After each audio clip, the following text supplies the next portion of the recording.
আসসালামু আলাইকুম রহমতুল্লাহ। সম্মানিত ভিউয়ার্স, আজকে বিশ্ববিখ্যাত সেনাপতি, বিশ্ববিখ্যাত বিজেতা মুসলিম বীর হজরত খালিদ ইবনে ওয়ালিদ রাদিয়াল্লাহু আনহুর জীবন নিয়ে সংক্ষিপ্ত কিছু আলোচনা করার চেষ্টা করব ইনশাআল্লাহ। নাম ও পরিচয়: পূর্ণ নাম খালিদ ইবনে ওয়ালিদ ইবনে মুগিরা আল মাহজুমি, উপাধি সাইফুল্লাহ বা আল্লাহ তরবারি। এই উপাধি তাকে রাসূলুল্লাহ সাল্লাল্লাহু আলাইহি ওয়াসাল্লাম নিজে দিয়েছিলেন। জন্ম মক্কার কুরাইশ গোত্রে 592 খ্রিস্টাব্দে, মৃত্যু 642 খ্রিস্টাব্দে। পিতা ওয়ালিদ ইবনে মুগিরা কুরাইশের ধনী ও প্রভাবশালী ব্যক্তি, মাতা লুবাবা বিনতে হারিস। ইসলাম গ্রহণ: প্রথম থেকে তিনি ইসলাম গ্রহণ করেননি এবং উহুদ যুদ্ধে মুসলমানদের বিরুদ্ধে নেতৃত্ব দিয়েছিলেন, কিন্তু হুদাইবিয়া সন্ধির পর তিনি গভীর চিন্তা ভাবনা করে বুঝতে পারেন যে ইসলামই সত্য ধর্ম।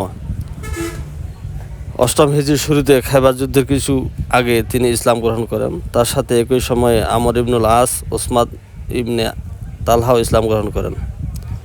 সামরিক জীবনে গুরুত্বপূর্ণ অবদান: হযরত খালিদ রাদিয়াল্লাহু আনহু ছিলেন ইসলামী ইতিহাসের অন্যতম শ্রেষ্ঠ সেনাপতি। তিনি যুদ্ধ কৌশল, সাহস ও নেতৃত্বগুণে অনন্য ছিলেন। মুতার যুদ্ধে জাফর ইবনে আবি তালিব, আবদুল্লাহ ইবনে রাওয়াহা এই তিনজন সেনাপতি শাহাদাত বরণ করার পরে তৃতীয় সেনাপতি হজরত খালিদ ইবনে ওয়ালিদ রাদিয়াল্লাহু আনহু সেনাবাহিনীর সেনাপতি পদ তিনি গ্রহণ করেন এবং মুসলিম বাহিনীকে তিনি বিজয় ছিনিয়ে আসেন। 3000 মুসলমানকে প্রায় 2 লক্ষ রোমান সৈন্যের হাত থেকে বাঁচিয়ে কৌশলে যুদ্ধক্ষেত্র থেকে ফিরিয়ে আনেন। রাসূলুল্লাহ সাল্লাল্লাহু আলাইহি ওয়াসাল্লাম এই যুদ্ধে শেষে তাকে উপাধি দেন সাইফুল্লাহ বা আল্লাহ তরবারি। মক্কা বিজয়ের সময় তিনি মুসলিম বাহিনীর ডান দিকের বাহিনী নেতৃত্ব দেন এবং মহান বিজয়ে ভূমিকা রাখেন। হুনাইন যুদ্ধে দক্ষ নেতৃত্বের মাধ্যমে মুসলিম সেনাদের পুনরায় সংগঠিত করেন। রিদ্দার যুদ্ধ, খেলাফত আমল, হযরত আবু বকর রাদিয়াল্লাহু আনহুর আমলে মিথ্যানবী মুসাইলামাতুল কাযযাব এই বিদ্রোহীদের বিরুদ্ধে তিনি বিজয় অর্জন করেন। ইরাক ও শাম জয়ে পারস্য সাম্রাজ্যের বিরুদ্ধে একের পর এক বিজয় অর্জন করেন। রোমান সাম্রাজ্যের সাথে বহু যুদ্ধে জয়লাভ করেন হযরত খালিদ বিন ওয়ালিদ রাদিয়াল্লাহু আনহু। হযরত খালিদ বিন ওয়ালিদ রাদিয়াল্লাহু আনহু ইতিহাসবিদদের মধ্যে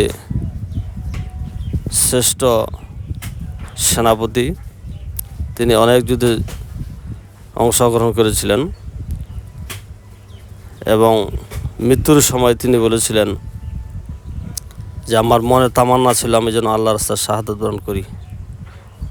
আমি শতাধিক যুদ্ধে অংশগ্রহণ করি এবং জয়লাভ করি। আমার বুকে, পিঠে, শরীরে বিভিন্ন স্থানে অনেকগুলি ক্ষতের দাগ।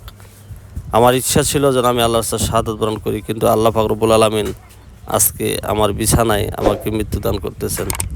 তিনি যুদ্ধের ময়দানে বিজয়ী বেশে যুদ্ধ করেছেন, বিজয় ছিনিয়ে নিয়ে এসেছেন, ইসলামের পতাকা উড্ডয়ন করেছেন, কিন্তু আল্লাহ পাক রব্বুল আলামিন তার মৃত্যু তার ঘরে লেখা ছিল। শাহাদাতের মৃত্যু তার কপালে জুটেনি।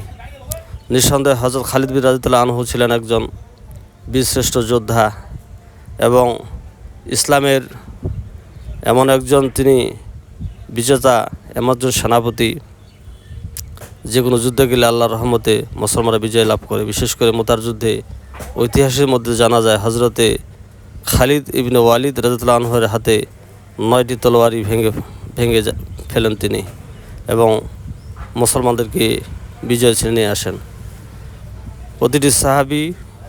প্রতিটি সাহাবী হচ্ছে আমাদের জন্য পথ প্রদর্শক, আমাদের জন্য হেদায়েত। তারা আকাশের নজুম, তারকারাজির নাই। তাদের জীবনে রয়েছে আমাদের জন্য অনেকগুলি শিক্ষণীয় জিনিস। আমরা তাদেরকে অনুসরণ করি। আজ এই পর্যন্ত সবাইকে ধন্যবাদ। আল্লাহ হাফেজ।